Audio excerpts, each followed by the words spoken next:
baru sampai Taiwan kadang seminggu, 2 minggu, 3 minggu, sebulan minta pulang. Karena mbak-mbaknya itu yang mau kesini ke Taiwan tuh pikir baik-baik sebelum berangkat ke sini ya.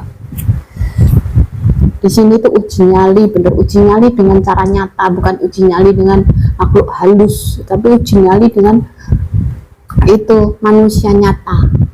Uji nyali makhluk halus mungkin juga kuntilanak yang datang. Nah, ini makan aja teman-teman. Udah makan. Halo teman-teman, gimana kabarnya? Semoga sehat. Aku langsung makan aja teman-teman. Ini tuh bukan langsung aja teman-teman. Ini tuh udah 1:30 ya, karena baru ngurusin nenek aku. Nenek aku tuh semalaman bikin drama banget teman-teman sampai sekarang, dan anak-anaknya baru pulang. Karena dia itu nggak ngapa-ngapain, cuma kan dikeluarin semua, mutah ya. Mutah itu kalau kita itu kan langsung tidur istirahat, kalau dia enggak ya matanya kayak gini kayak gitu. Dan sekarang aku mau makan dan anak-anaknya baru pulang, dan aku makan aja teman-teman. Dah aku capek ngurusin dia. Sebenarnya memang tanggungan aku juga ngurusin dia, tapi majikan aku bilang udah kamu makan-makan, udah mau istirahat, mau nenek gimana ya udah. Bismillahirrahmanirrahim.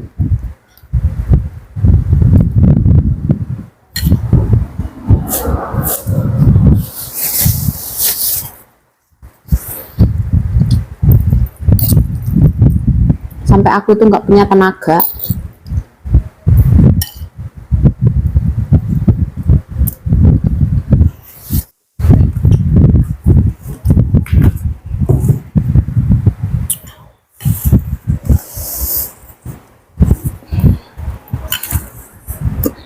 Aduh, seretan.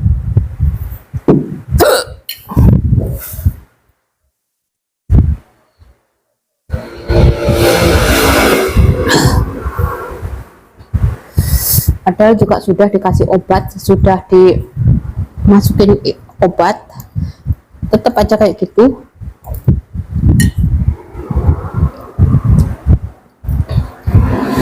Nah, ini ikannya taruh sini biar nggak bikin ribet.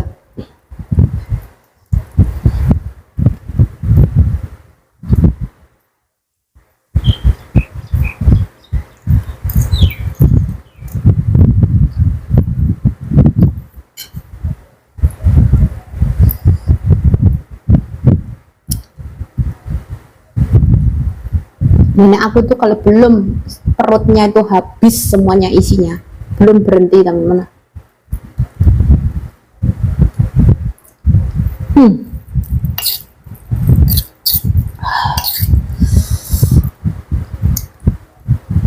Udah kan mulai tadi pagi aku tuh nggak sarapan, cuman minum air putih 1 gelas.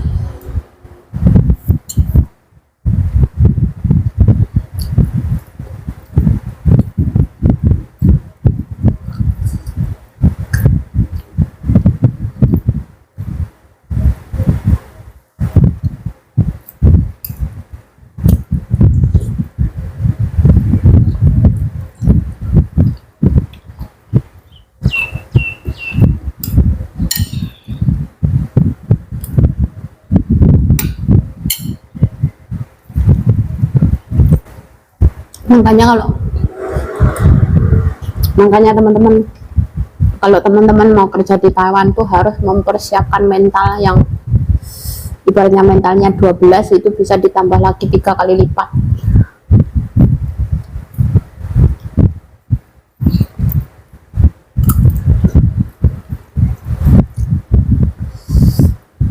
Kalau dapat pasien kayak gini, semalam nggak tidur sampai pagi, sampai sekarang mata aku tuh rasanya pedes.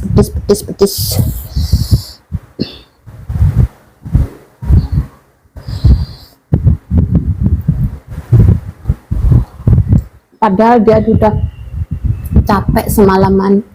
Tidurlah sebentar. Tadi itu sama majikanku dikasih obat tidur 2 teman-teman, tapi juga nggak kroso.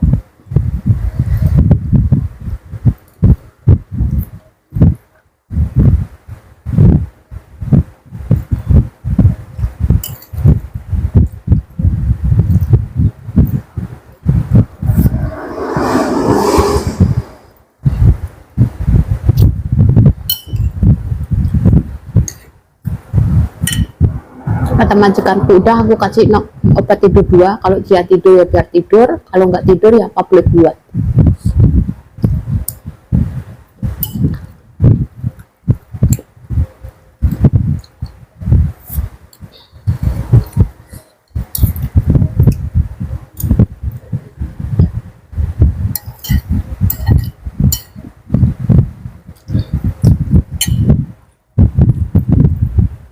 Pokoknya jaga orang Taiwan tuh, nenek-nenek di Taiwan tuh seperti itu teman-teman, drama Korea itu loh, drama Indosiar, drama Indo.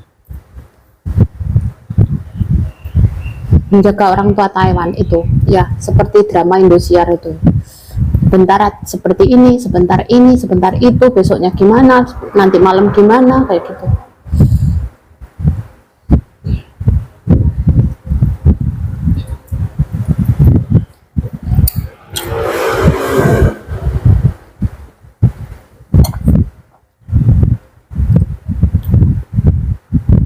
Makanya banyak ya anak-anak yang baru, mbak-mbak yang baru sampai Taiwan, kadang seminggu, 2 minggu, 3 minggu, sebulan minta pulang karena kayak gini. Apalagi kalau di Indonesia nggak pernah kerja, jadi ya gini, uji nyalinya kurang kuat.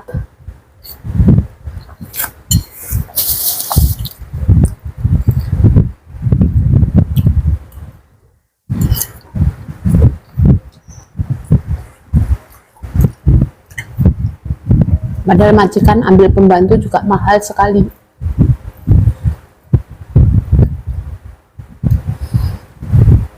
Makanya mbak-mbaknya yang kesini dipikir baik-baik sebelum mendarat di Taiwan ya.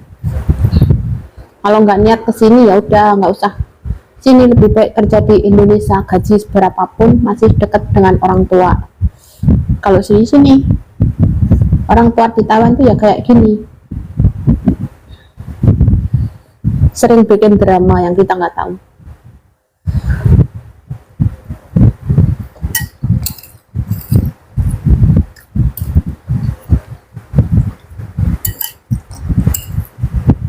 Belum neneknya tengah hari jalan tanpa tujuan.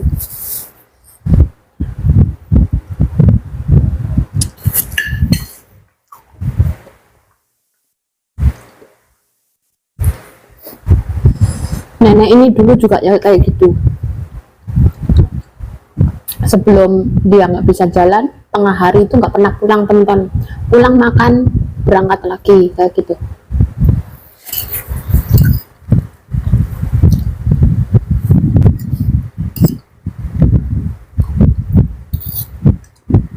Sampai anaknya itu pernah ya suatu hari hujan begitu dahsyatnya, begitu derasnya, sampai ini semua itu gelap, tanpa, pokoknya gelap ya.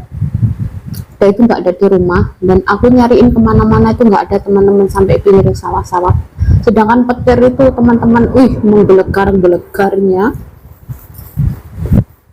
Terus aku pulang sama majikan sebelah ini, anaknya laki, tolong dong cariin ibumu, aku bilang, cariin ibumu, aku bilang. Dia bilangnya apa? Nanti kalau ada orang yang menemukan ya pasti diantar ke sini atau telepon polisi kayak gitu. Sampai anaknya aja ngomong kayak gitu, sampai gregetan teman-teman. Soalnya majikan itu juga keliling kampung-kampung, keliling sawah-sawah, nggak ketemu, sampai udah gelap gulita, hujan petir menyambar-nyambar itu cari nggak ada.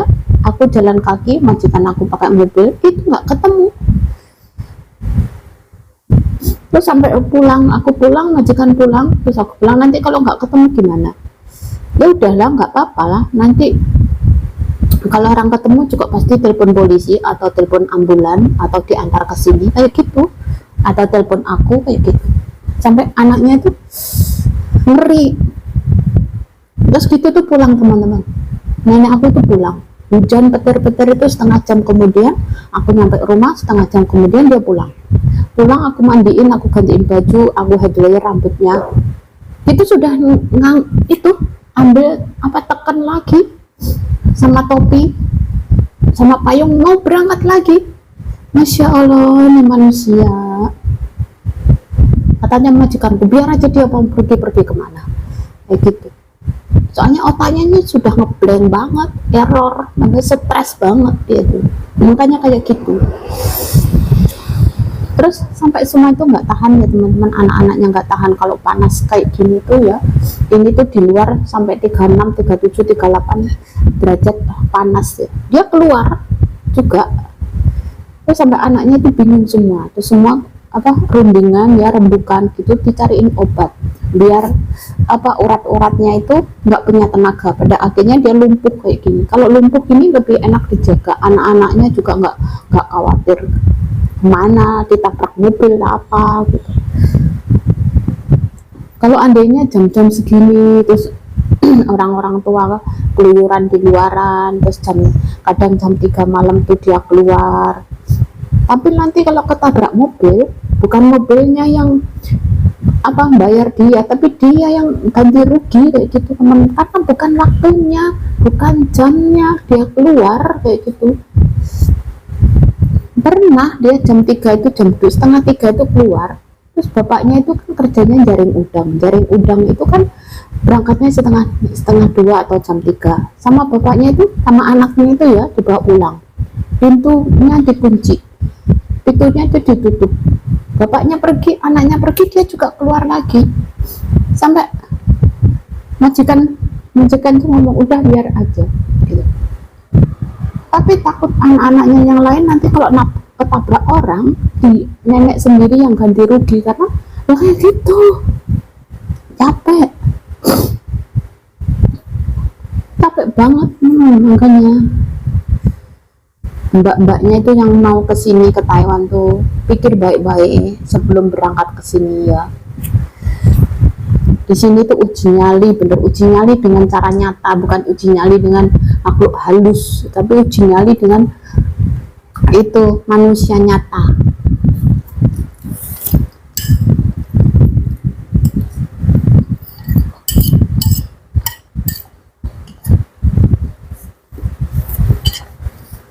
Uji nyali makhluk halus mungkin juga kuntilanak yang datang, tapi ini tuh manusia beneran yang punya otak, punya pikiran, punya mata, punya pikiran kayak gitu.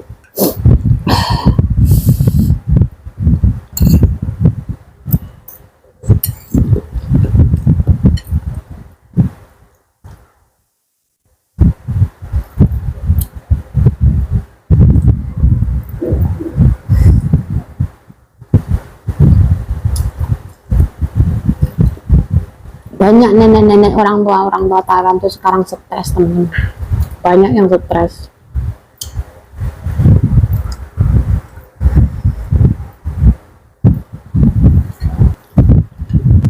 Kalau mbak-mbak yang baru mau datang ke Taiwan, ketemu orang seperti itu tujuannya udahlah aku pulang aja kayak gitu. Tapi kalau aku kayak gini temen-temen, ketemu orang kayak gini tuh udah biasa. Aku dulu tuh di Yunlin ya 3 tahun jaga orang kayak gini, tapi dia ngeluyurnya itu siang. Pokoknya selesai makan siang dia itu bawa tas baju, sini satu berangkat, walaupun berkilo-kilo juga nggak tahu kemana tujuannya, walaupun ditangkap polisi ibaratnya ya. Sampai mancing anaknya yang dulu tuh, yang waktu aku di Yunlin itu, dia kan punya teman polisi, sampai manggil temennya suruh nangkap mamahnya juga nggak takut, malah suruh ngantar, tolonglah antar aku.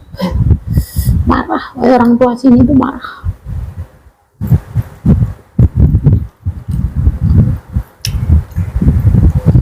Kadang orang stres kan bisa melukai diri sendiri, itu ada juga. Orang stres juga bisa melukai orang lain juga ada. Makanya masih punya orang tua, sayangilah orang tuamu ya, orang tuanya.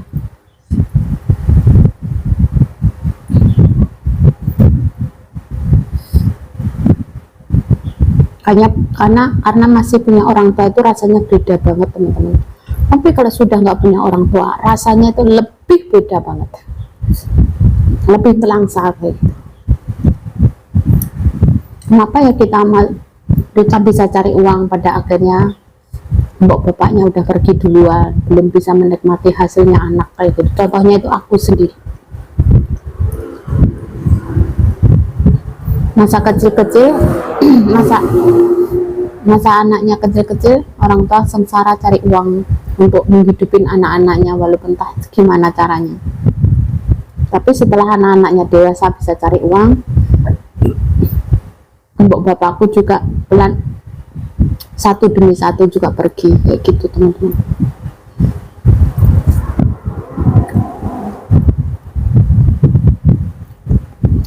Kalau kita nggak punya orang tua itu lebih terasa, kita belum bisa membahagiakan orang tua tentang orang tua sudah pergi, sudah meninggalkan kita untuk selamanya. Inilah orang tuamu. Kita nggak bisa ngasih uang, kita kasih perhatian kayak gitu. Ibaratnya kita bisa membelikan 1 bulan sekali makan enak, ya belikanlah makan yang enak kayak gitu. Ibaratnya setahun sekali kita bisa memberi uang sedikit, ya kita berikan uang 1 tahun sekali, setiap lebaran sekali kita berikan uang, kalau memang tiap bulan nggak ada kayak gitu teman-teman. Karena orang tua kadang setahun sekali menerima uang pemberian uang dari anak itu rasanya bahagia banget. Contohnya bapak aku dulu. Bapak aku tuh tidak pernah, masa-masa aku kecil dan saudara-saudaraku aku kecil itu nggak pernah menerima uang berjuta-juta, ibaratnya nggak pernah melihat uang 1 juta itu seberapa. Nah, selama aku di sini, ibaratnya setiap aku kirim uang, kadang aku kasih cukup buat jajan, cukup buat beli apa ya, beli makanan keliling kayak gitu. Walaupun di rumah aku adanya cuman bakul etek jual sayur kayak gitu, tapi bapakku itu bisa menggunakan uang itu gitu. Tapi kalau ibu aku sudah pergi duluan, ya sudah pergi, makanya rasanya itu kalau kita kemana-mana ya pulang, kalau kita kemana-mana pulang itu yang dicari siapa, mesti tanya mbok kemana kayak gitu teman-teman. Sekarang kalau sudah nggak ada, rasanya itu aneh, siapa yang akan ditanya ya teman. Oke teman-teman, cerita aku sampai di sini aja ya. Ini cerita kepedihan juga cerita kesedihan ya teman-teman. Dan teman-teman yang masih punya orang tua, sayangilah orang tuamu ya, selagi masih bisa ya.